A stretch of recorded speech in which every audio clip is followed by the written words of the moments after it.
प्रेम हा फक्त दोन मनांना जोडणारा शब्द नाही, तर दोन जीवांच्या भावनांना जोडणारा एक सुंदर बंध आहे. पण प्रत्येक प्रेमकथा सुखाचीच असते का? काही नात्यांमध्ये आयुष्यभराची साथ मिळते, तर काही नात्यांमध्ये विश्वासघात आणि दुरावा का निर्माण होतो? ज्योतिषशास्त्र हे सांगते. यामागे आपल्या कुंडलीतील ग्रहयोगांचा काही संबंध आहे का? चला आज जाणून घेऊया प्रेम आणि विश्वासघातामागचे ज्योतिषीय संकेत. कुंडलीतील काही विशिष्ट ग्रहयोग प्रेमात निष्ठा दाखवतात, तर काही विश्वासघाताची शक्यता वाढवतात. ज्योतिषशास्त्रानुसार प्रेमसंबंध पाहताना पंचभाव हा अत्यंत महत्त्वाचा मानला जातो. पंचम भाव पंचमेश आणि शुक्र यांच्यावर शुभ ग्रहांचा प्रभाव असेल, प्रेमामध्ये भावना, निष्ठा आणि दीर्घकाळ स्थैर्य राहण्याची शक्यता वाढते. त्यामुळे कुंडलीत या घटकांचे विश्लेषण करणे अत्यावश्यक आहे.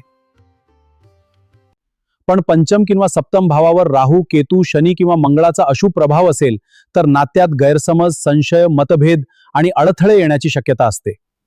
चंद्रावर राहू केतूचा प्रभाव असल्यास मनात संभ्रम, भावनिक अस्थिरता आणि घाईघाईने निर्णय घेण्याची प्रवृत्ती वाढू शकते. प्रेमसंबंधाच्या बाबतीत केवळ एका ग्रहाच्या स्थितीवरून निष्कर्ष काढणे चुकीचे आहे. प्रेमात धोका किंवा नाते तुटणे याचा अंदाज घेण्यासाठी संपूर्ण कुंडली पाहणे आवश्यक आहे.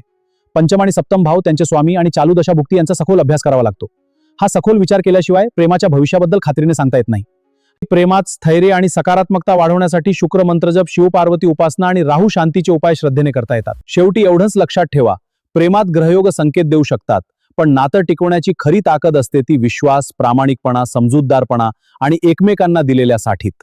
तुमच्या प्रेम संबंधाबाबत किंवा विवाहाबाबत कुंडलीच्या माध्यमातून योग्य मार्गदर्शन हवे असल्यास भेट द्या किंवा खाली दिलेल्या मोबाईल नंबरवर संपर्क साधा. सखोल ज्योतिषीय मार्गदर्शनासाठी भेट द्या. गुरुदत्त ज्योतिष केंद्र, वाघोली, पुणे. महादेवाची कृपा खऱ्या प्रेमाला सदैव लाभो. जय गुरुदत्त.